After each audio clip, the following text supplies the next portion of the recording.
Alright, thanks for watching and welcome to our seventh way of calculating the Gaussian integral. I have to warn you, this one's a bit more involved, but it just uses pure calculus. So a single variable calculus student should be able to understand that.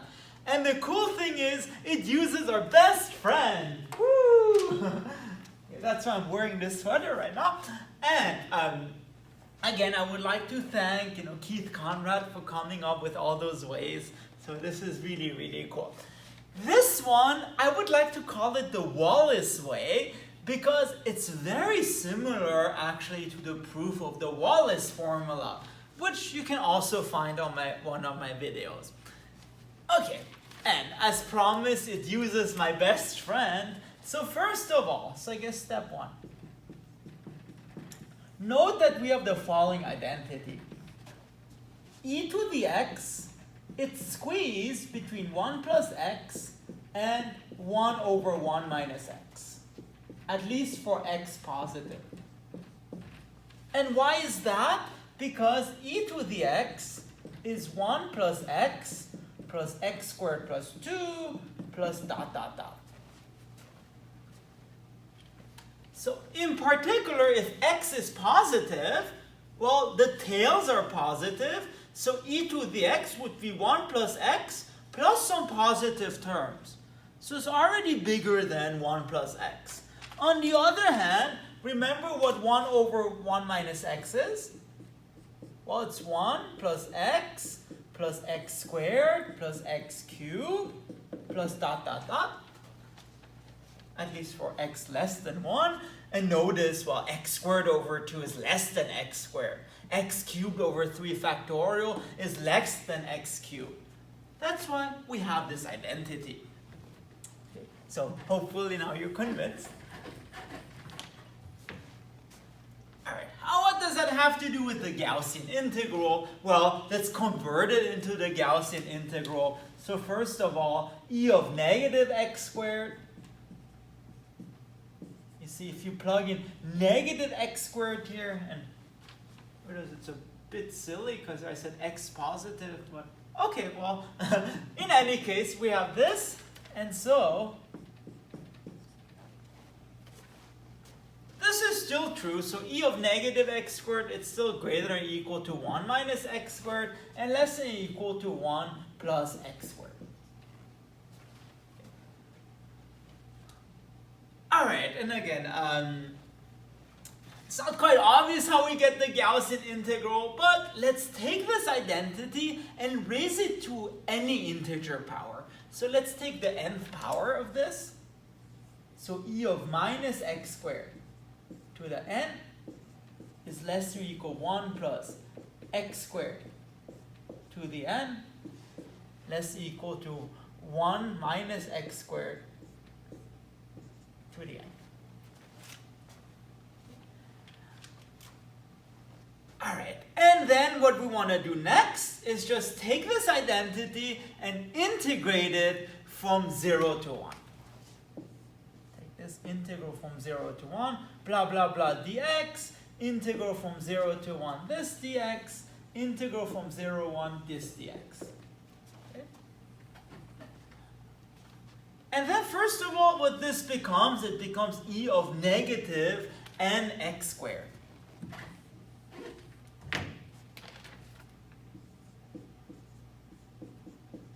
X squared. Okay. And now what we would like to do, we would like to find different ways of calculating those integrals, because notice, this one just involves a regular substitution, but this one just involves a trig substitution, as does this one. So let me rewrite the integrals. So integral from 0 to 1, 1 minus x squared n dx is less than or equal to the integral from 0 to 1, e of minus n x squared dx, and less than or equal to the integral from 0 to 1, 1 over 1 plus x squared to the n dx. Alright, for the middle integral, notice it's really e of minus square root of n x squared dx So we would like to use the u sub y equals to square root of mx. Or in other words, x equals to y over square root of n. And what we're left with is the following. So integral from 0 to, so if x is 1, this becomes square root of n. E of minus y squared. And lastly, dy is square root of n dx. So dx is 1 over square root of n dy.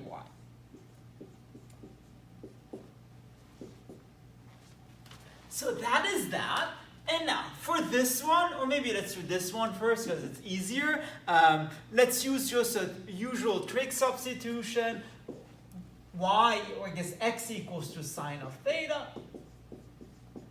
Right, then dx is cosine of theta, d theta. And if x is 0, theta is 0. And if x is 1, sine of theta is 1. And the easiest angle that makes this true is pi over 2. And 1 minus x squared becomes 1 minus sine squared, which becomes cosine squared. So in the end, we get cosine squared to the n. So cosine 2n. And dx is cosine theta, d theta. So this integral becomes, if you want, integral of odd powers of cosine. For this one, we want to use 1 plus tangent squared is secant squared. So x equals to tangent of theta. And then dx is secant squared of theta, d theta. And so, if x is 0, tangent theta is 0, so theta is 0. And if x is 1, tangent of theta is 1, so we get pi over 4. And we're left with, so 1 plus x squared. So 1 plus tangent squared, which is secant squared. And so we get secant squared to the n. So secant 2n theta. Secant squared theta, d theta. Now this looks mysterious, but it's not bad because turns out it simplifies. And this is why I absolutely hate secant, because instead of writing secant, if you write it in cosine, this just becomes cosine of 2n. And secant squared is 1 over cosine squared of theta. So it turns out this integral has no secant at all. It's really cosine of 2n minus 2. Okay. Alright, so in the end, if you rewrite this, we get the following inequality.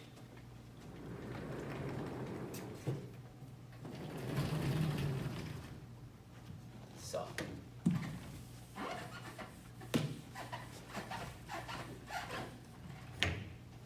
we get integral from 0 to pi over 2 cosine of 2n plus 1 theta d theta is less than or equal to 1 over square root of n integral from 0 to square root of n e of minus y squared dy, and less than or equal to integral from 0 to pi over 4 cosine of theta, so cosine of 2n minus 2 theta d theta. So in other words, notice this is, other than this factor 1 over square root of n, this does become our Gaussian integral if you let n goes to infinity. And what this tells us is, at least asymptotically, the Gaussian integral with this factor, it's squeezed between two powers of cosine. Okay, so those are like the odd powers and those are the even powers. Just one little thing that makes our life a bit easier. Notice this is positive because of the 2n minus 2. So in particular, this thing is less than or equal to the integral from 0 to pi over 2 of cosine of 2n minus 2 theta d theta. In other words, we can replace this pi over 4 by pi over 2. Slightly broader inequality, but that's actually all we need. Okay, good.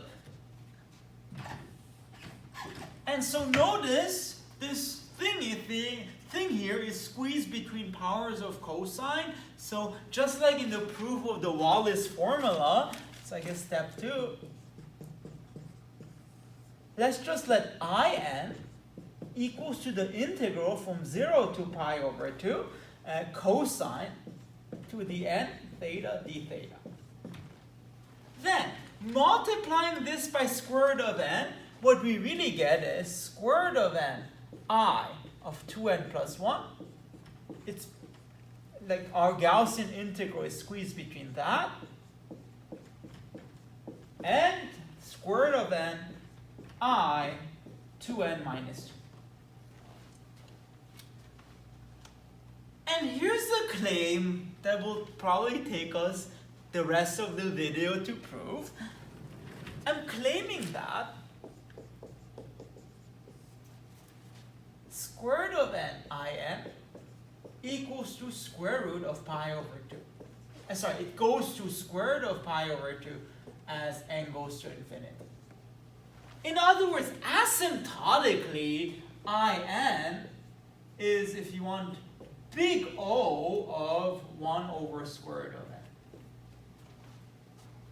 So it's kind of interesting. Somehow those those powers of cosine, they behave asymptotically like 1 over square root of n. And in particular, if that value of big O becomes square root of pi over 2. Now, how would that solve our problem? Well, let's see.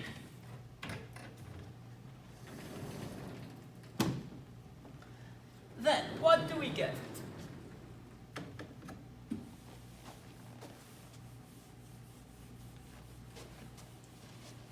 And you can already see maybe because we have the inequality, we would like to use the squeeze theorem.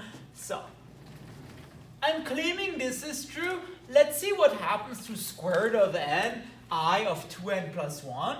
So then, well, square root of n I of 2n plus 1.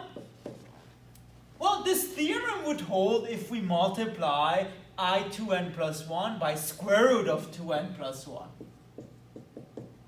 So I 2n plus 1. And to make this true, you divide by square root of 2n plus 1. And then by our assumption, this goes to square root of pi over 2. Well, and this thing is just square root, if you want, of n over 2n plus 1. And this would go to square root of 1/2. So this whole thing then would go to square root of pi over 2 times square root of 1/2. If you want square root of pi over 4, so square root of pi over 2. Okay. That's on the one hand. So this term would go to square root of pi over 2.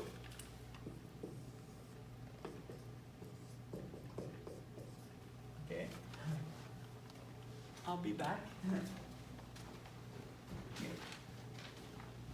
I'm back. Okay, that's on the one hand. On the other hand, let's see what this term becomes. So then,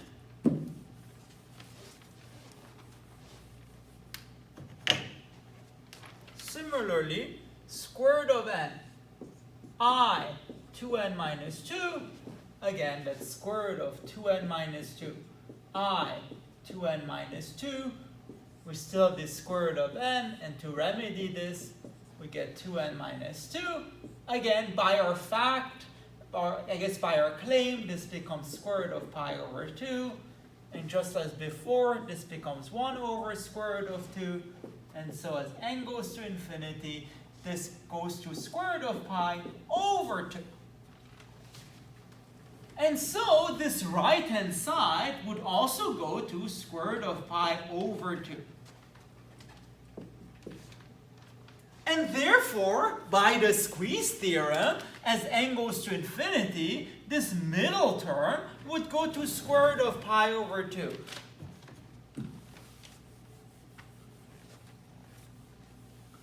So by the squeeze theorem,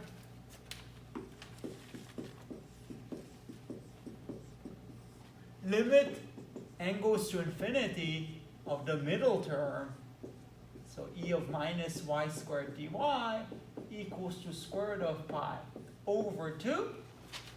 But what is this limit? It's just a Gaussian integral. So it's just integral from 0 to infinity of minus y squared dy, which I like to call j. So once we prove this claim here, we are done. Sorry, this claim here. Once we prove this claim here, we are done, and we calculated our Gaussian integral. Now, if you're satisfied with that, you can stop watching or just remain on the line and we can prove this. And it's a little bit involved, but it's very Wallis-like. You'll see. So now, proof of claim. So step 3.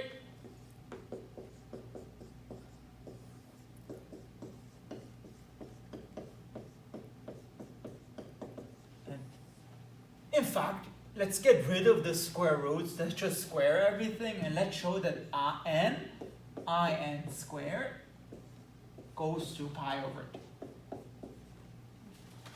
And it involves sort of 3 sub-steps. So, first of all, we would like to get a recursive formula for the in's. So in that equals to integral from 0 to pi over 2 cosine n theta d theta. And notice this is a product of a bunch of cosines, so this calls for integration by party. Okay, so this is cosine of theta to the n minus 1 times cosine of theta d theta. Well, this is easier to differentiate, so let's use that as our v, and this is our du. So what we get is, so cosine of theta to the n minus 1. If you anti-differentiate this, this is sine of theta from 0 to pi over 2. But notice at theta equals to 0, this is 0. At theta equals to pi over 2, this is 0. Well, n goes to infinity, so n is very large. So this goes to 0, and we're left with minus integral from 0 to pi over 2. Okay. Use the Chen Lu, so let's differentiate that. N minus 1 cosine to n minus 2 theta, and then differentiate that, so minus sine of theta, and then u becomes sine of theta d theta. So what we get is simply minus minus becomes plus, so n minus 1 integral from 0 to pi over 2 cosine of n minus 2 d theta sine squared of theta d theta. Now, we would like to write this in terms of, cosine to the n. So let's write sine squared as 1 minus cosine squared. Well, what this becomes is n minus 1 integral from 0 to pi over 2 cosine to the n minus 2 times 1. So cosine to the n minus 2 theta minus, let's see if I have space, so n minus 1 integral from 0 to pi over 2. So cosine to the n minus 1 times cosine squared becomes cosine n theta. Okay. And so this becomes n minus 1 times in minus 2 minus n minus 1 times in, just by the definition of in.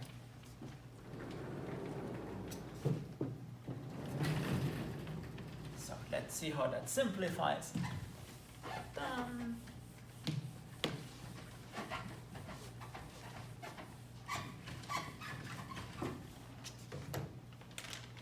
So we get that in equals to n minus 1 in minus 2 minus n minus 1 in. ENs, this is for you, okay. in, and then notice we can actually solve for in here, so we get 1 plus n minus 1, which becomes n, so n equals to n minus 1 in minus 2. So in equals to n minus 1 over n in minus 2.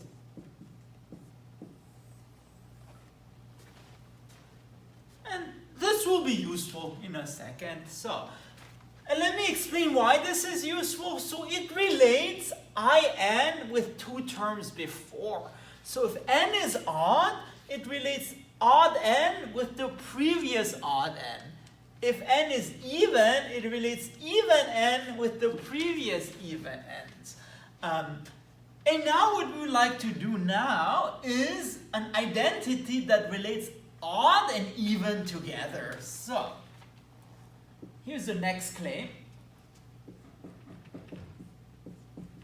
So this sort of combines both things. I2n times I2n plus 1 equals to 1 over 2n plus 1 pi over 2. So again, this relates odd i's with even ones. So it sort of puts them together. And the way you do this is by induction. Well, let's do n equals to 0. Is it true that I0 times I1 equals to pi over 2? Well, let's see. I0 is just integral of cosine 0. Okay, so integral of cosine 0, which is 1, from 0 to pi over 2, which is pi over 2. And I1 is integral from 0 to pi over 2 of cosine of theta. And that's antiderivative sine. So sine of pi over 2 minus sine of 0, that equals to 1. And if you multiply the two, indeed, you get pi over 2. So that works. And so next one, let's do it on this one. No, let's do it on the next one.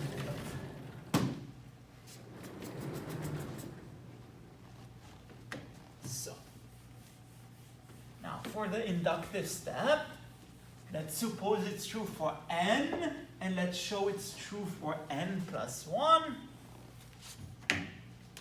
So now suppose that I2n times I2n plus 1 equals to 1 over 2n plus 1 pi over 2. Question is, does it follow that I2n plus 2 times I2n plus 3 equals to 1 over, and let's see, 2n plus 3 pi over 2. So all I did, I just plugged in n plus 1 for n, and so this becomes 2 times n plus 1, which is 2n plus 2. And here, 2 times n plus 1 plus 1, which is 2n plus 2 plus 1, which is 2n plus 3. So, given that this is true, is it true that this is true? And the nice thing is, notice how those two terms are related. This is 2 times more than this one. And also this is 2 times more than this one. So we can use a beautiful formula here, which relates in with the two previous terms. So, in other words, so I2n plus 2 times I2n plus 3 equals to, let's see. So all we need is love, okay? So, just replace. So here we have 2n plus 2 in terms of n. So we have 2n plus 1. So I just replace n by 2n plus 2. So 2n plus 1 over 2n plus 2. I2n. And same thing here, replace it with 2n plus 3. So we get 2n plus 2 over 2n plus 3. I2n plus 1. Notice how nice is that? The 2n plus 2's disappear, and we get a 2n plus 1 over 2n plus 3. I2n plus 1. iTunes, something different. But by inductive hypothesis, this is 1 over 2n plus 1 pi over 2. So 2n plus 1 over 2n plus 3, 1 over 2n plus 1 pi over 2. I like, this is one of the moments where math is so beautiful and where the lights go out, you know, all romantic and stuff. But indeed, in the end, we get 1 over 2n plus 3 pi over 2. How cool. And let's see. Do the lights go on again? Hello. Good. I'm back. Perfect. No, so it's a perfect sort of transition. So we have shown indeed that this claim is true. So we have that not only something that relates, you know, the two previous terms, but also something that relates odd terms and even terms. And now I can finally prove our original claim, which I completely forgot what it was. Namely, our original claim was, oh yes, using those identities, we can show that asymptotically, in is like 1 over square root of n with our important factor of square root of pi over 2. So now proof of claim. Again, this is what we wanted to show. Square root of n in, we want to show that it goes to square root of pi over 2. So if you want, this is the third step. Okay, now, what is in?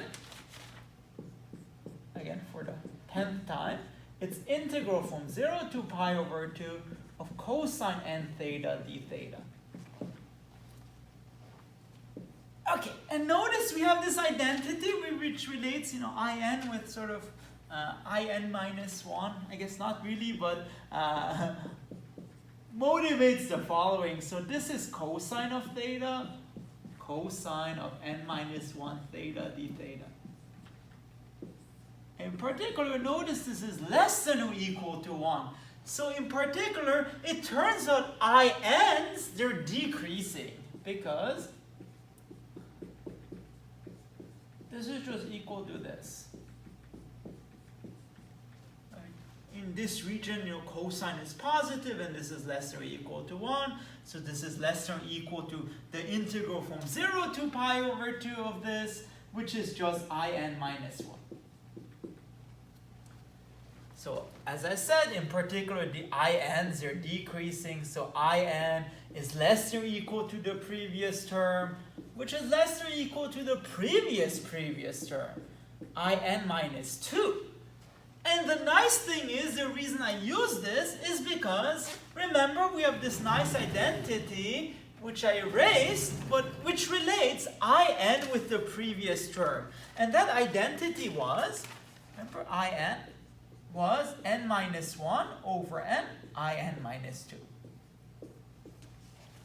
In particular, in minus 2 is the opposite, is n over n minus 1, in.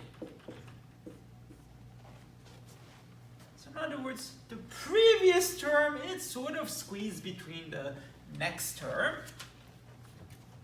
So, since we don't need that anymore,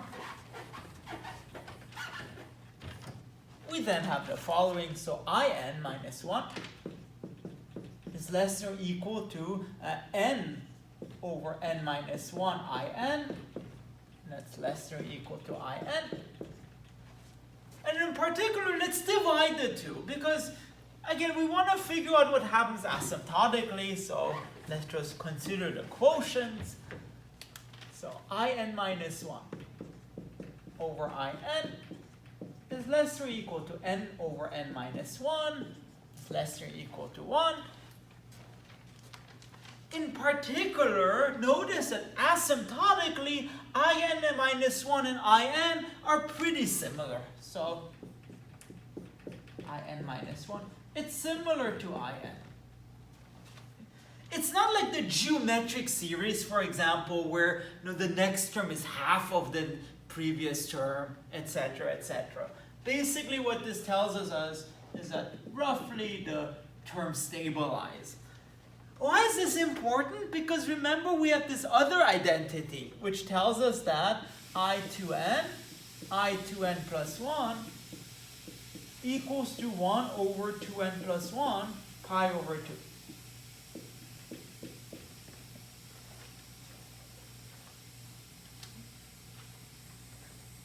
In particular, what we get, as n goes to infinity,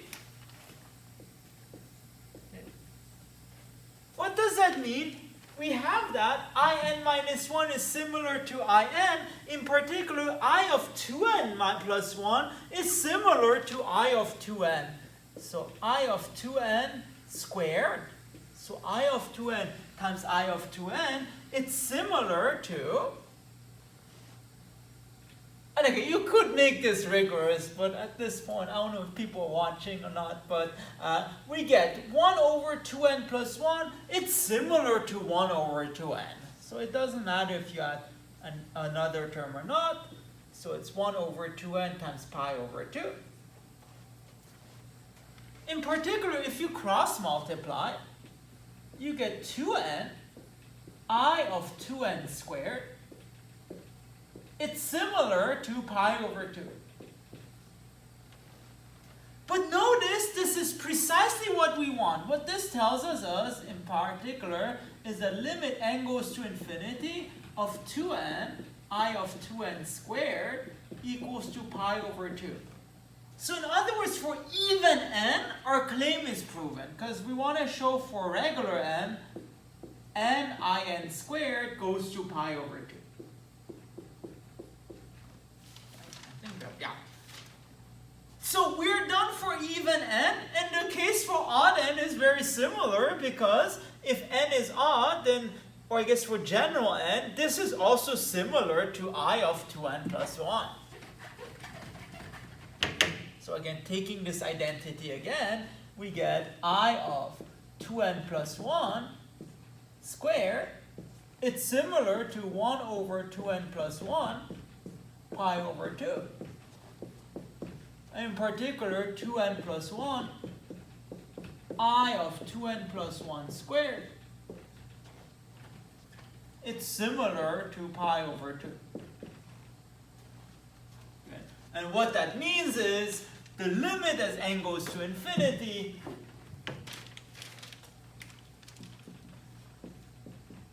of 2n plus 1, I of 2n plus 1 squared, equals to pi over 2. So even for odd n, this identity is true, and in particular because it's true for even n and for odd n, it is true for all n, and our claim has therefore been proven. And therefore, we have shown that the Gaussian integral equals to square root of pi over 2 using the Wallis way, which I think is super interesting. It's this weird identity that involves cosines, and it's related to even and odd n. So it's a very non-obvious way of proving this. Alright, so if you like that and you want to see more math, please make sure to subscribe to my channel. Thank you very much.